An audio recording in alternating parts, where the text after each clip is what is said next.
Hello everyone, मैं अनीश सिंह क्लूरिया आप सबका मैथ्स गुरु एक बार फिर से वेलकम करता हूं maths solution and fun YouTube channel पर। मैं उम्मीद करता हूं आप सब फिट एंड फाइन होंगे, आपकी स्टडी एकदम बढ़िया चल रही होगी। वेल 2.3 एक्सरसाइज का थर्ड क्वेश्चन इसमें हमें पूछा हुआ है। मैं एक बार क्वेश्चन रीड कर लेता हूँ, आप अपनी एनसीईआरटी बुक में देख सकते हैं और आप स्क्रीन में भी देख सकते हैं। हमें इसमें पूछा obtain all other zeros of polynomial p of x equals to 3x raised to power 4 plus 6x cube minus twice x square minus 10x minus 5 if two zeros are root 5 upon 3 and minus root 5 upon 3। हमें इधर क्या दिया हो, हमें ये polynomial है। As you may already know, अगर हमारे पास डिग्री 4 हो, किसी भी पॉलिनोमियल की अगर हमारे पास डिग्री 4 हो तो इसके नंबर ऑफ जीरोस कितने होते हैं? 4। तो हमें इसके जीरोस बताने हैं। हमें इसके 2 जीरोस तो दिए हुए हैं, लेकिन जो रिमेनिंग 2 जीरोस हैं वो हमें निकालने हैं।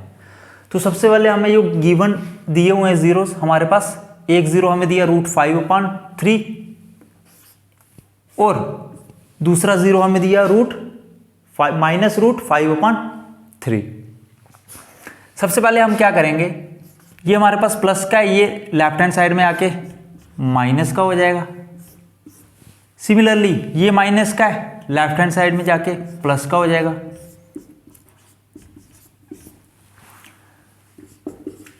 अब मेरे पास क्या है यहां पे x -√5/3 x + √5/3। ये मेरे पास कुछ इस तरह का फॉर्मूला बन रहा है, a + b and a - b। a + b into a - b हमारे पास होता है a² - b²। तो यही फार्मूला मैं यहाँ पे इंप्लीमेंट करूँगा। तो मेरे पास आ जाएगा x² - √5/3 का होल स्क्वायर। अब मैं क्या करूँगा, यहाँ पे x² से रूट कट गया तो मेरे पास क्या आ गया, और ये 0 चल रहा है एज इट इज। अब मैं इसको जब सॉल्व करूँगा तो मेरे पास आएगा 3x² - 5 = 0। और ये जो मेरे पास बन रहा है is a factor of p of x।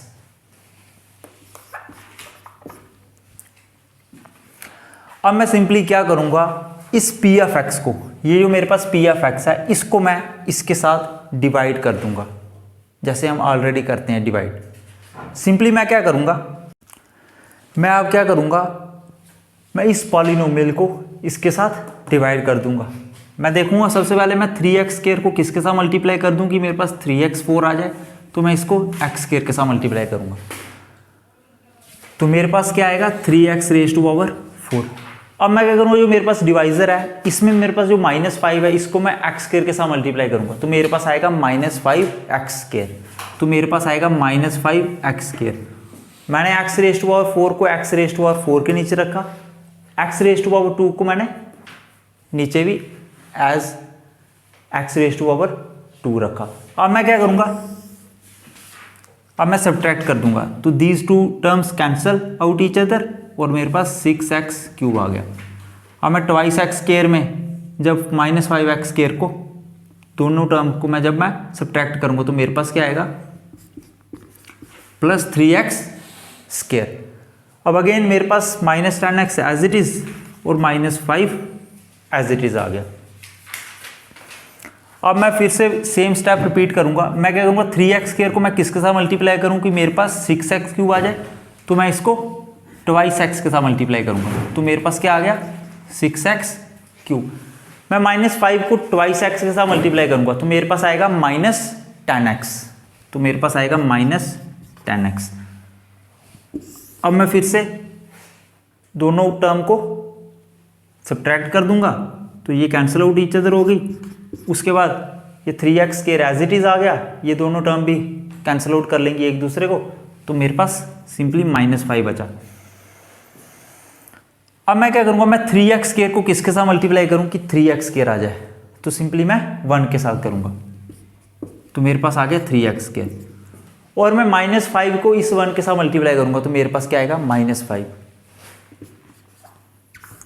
तो अब मैं दोनों को सब्ट्रैक्ट कर दूंगा तो मेरे पास रिमाइंडर 0 आ गया।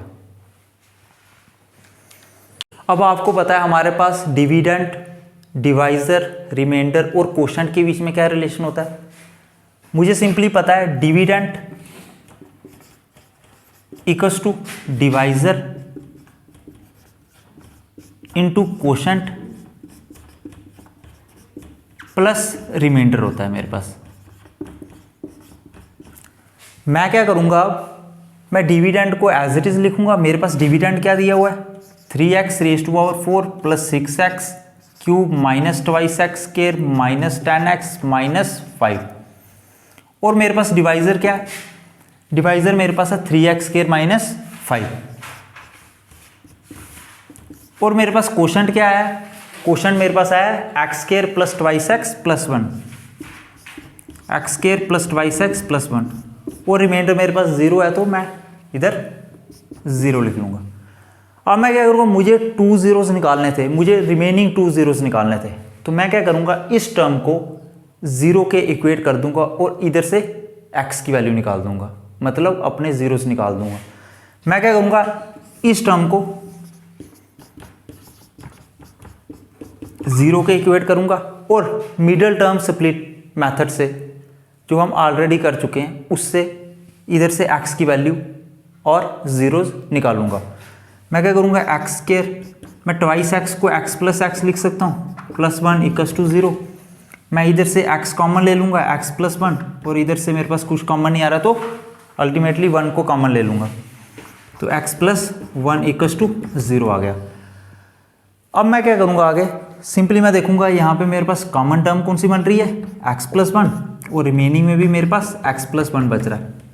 अब दोनों टर्म को मैं 0 के इक्वेट कर दूंगा, तो मेरे पास यहाँ पे x प्लस 1 इक्वल्स टू 0 आएगा और यहाँ पे x प्लस 1 इक्वल्स टू 0 आएगा।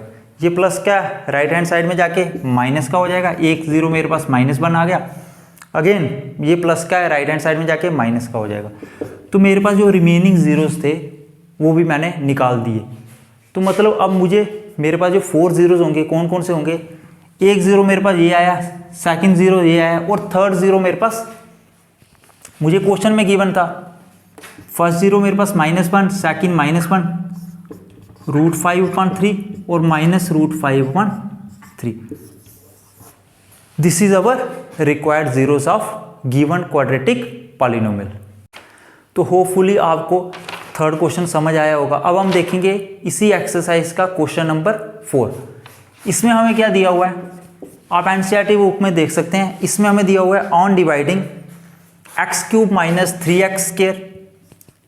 हमें कुछ इस तरह से एक पॉलिनोमियल दिया हुआ है, x³ minus 3x square plus x plus 2।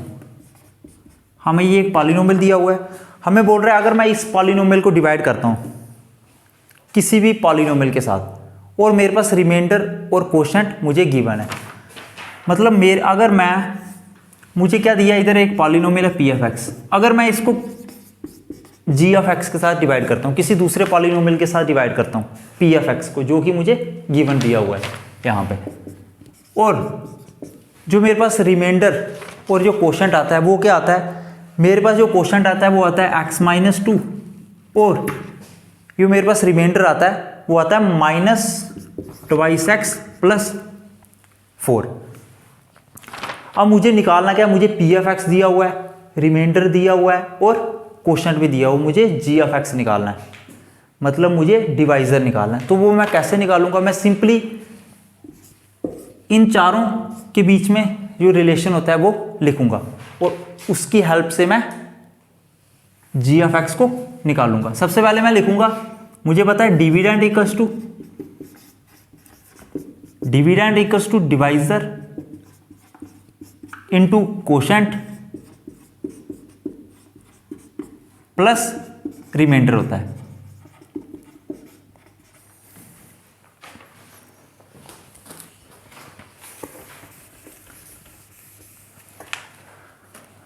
अब मुझे ये रिलेशन पता है। अब मैं क्या लिखूंगा, डिविडेंड लिखूंगा। सबसे पहले मेरे पास डिविडेंड क्या दिया हुआ है, x³ minus 3x square plus x plus 2, और मेरे पास डिवाइजर क्या था, मेरे पास जो डिवाइज़र था वो मुझे निकालना था, वो जी ऑफ एक्स दिया हुआ है, और जो मेरे पास कोशेंट था उसकी वैल्यू दी हुई है x-2, और प्लस रिमाइंडर की वैल्यू मेरे पास क्या दी है, -2x + 4। अब मैं क्या करूंगा, सबसे पहले ये एज इट इज लिखूंगा, जो मेरे पास डिविडेंट है p ऑफ x, इसको एज इट इज लिखूंगा, और g ऑफ x और x-2 को भी एज इट इज लिखूंगा। ये प्लस माइनस मेरे पास माइनस होता है, और इसको आप क्या कर सकते हो, ये मेरे पास प्लस की टर्म है, और इसको मैं जब इधर ले आऊंगा तो ये मेरे पास माइनस में हो जाएगा। तो जब मैं इसको इधर लाऊंगा तो मेरे पास क्या आएगा, -2x + 4। मैं इस टर्म को उठा के इधर ले आया। अब मैं पहले इसको सॉल्व कर लेता हूँ। माइनस माइनस ये मेरे पास 2x आ गया, -4 आ गया, +x³ आ गया, -3x² + x + 2 = g of x। और ये दो टर्म मेरे पास मल्टीप्लाई में है, अगर इस टर्म को उठा के मैं इधर ले आऊँ तो ये डिवाइड में हो जाएगी। अब मैं आगे क्या करूँगा, मैं देखूँगा कुछ अगर मैं इस इक्वेशन को और सिंप्लीफाई कर सकता हूँ तो मैं इसको और सिंप्लीफाई करूँगा। मैं देख रहा हूँ यहाँ पे मेरे पास यहाँ पे x है, यहाँ पे 2x है, तो ये क्या हो जाएगा, 3x। पहले मैं x³ as it is, 3x² as it is लिखूँगा, और 2x + x क्या हो गया, 3x, और -2 + 2 क्या हो गया, -2। अगेन डिवाइड में मेरे पास एज इट इज x-2 चल रहा है, = g ऑफ x। अब मुझे सीधा सीधा पता चल गया, अगर मैं इसको, ये पॉलिनोमियल को इस पॉलिनोमियल के साथ डिवाइड करता हूँ तो जो मेरे पास रिजल्ट आएगा वो g ऑफ x आएगा। अब मैं क्या करूँगा, सिंपली इन दोनों टर्म को डिवाइड कर लूँगा। अब इस केस में मेरे पास यहाँ पे मेरे पास ये डिविडेंट है और ये डिवाइज़र है, और जब मैं इन दोनों को डिवाइड करूँगा तो ये मेरे पास क्या आएगा, कोशेंट आएगा। तो मुझे ये, अब मैं क्या करूँगा, मैं डिवाइड में इसको लिखूँगा, मेरे पास क्या है, x³ है, -3x² है, +3x है, एंड -2। ये मैंने एज इट इज यहाँ पे लिख लिया डिविडेंट, और डिवाइजर मेरे पास क्या है, x-2। अब मैं सेम स्टेप रिपीट करता हूँ जो इस एक्सरसाइज से फर्स्ट क्वेश्चन से करते आ रहा हूँ। मैं सिंपली क्या कर रहा हूँ, x को किसके साथ मल्टीप्लाई करूँ कि x³ आ जाए, x² के साथ, तो x³ आ गया। -2 को x² के साथ मल्टीप्लाई करूँगा तो मेरे पास -2x² आ जाएगा। अब एज इट इज मैं दोनों को सब्ट्रैक्ट कर दूंगा तो मेरे पास क्या आएगा, यहाँ पे ये कैंसिल आउट हो गया ईच अदर, और इधर से मेरे पास -x² आ गया, 3x एज इट इज रहा, -2 एज इट इज रहा। अब अगेन x को किसके साथ मल्टीप्लाई करूँ कि -x² आ जाए, तो -x के साथ करूँगा जब, तो मेरे पास क्या आएगा, सिंपली -x²। -2 को जब मैं -x के साथ मल्टीप्लाई करूँगा तो मेरे पास क्या आएगा, +2x। अब मैं सिंपली आगे सेम स्टेप रिपीट करूँगा, सब्ट्रैक्ट करूँगा तो मेरे पास कुछ इस तरह से आएगा।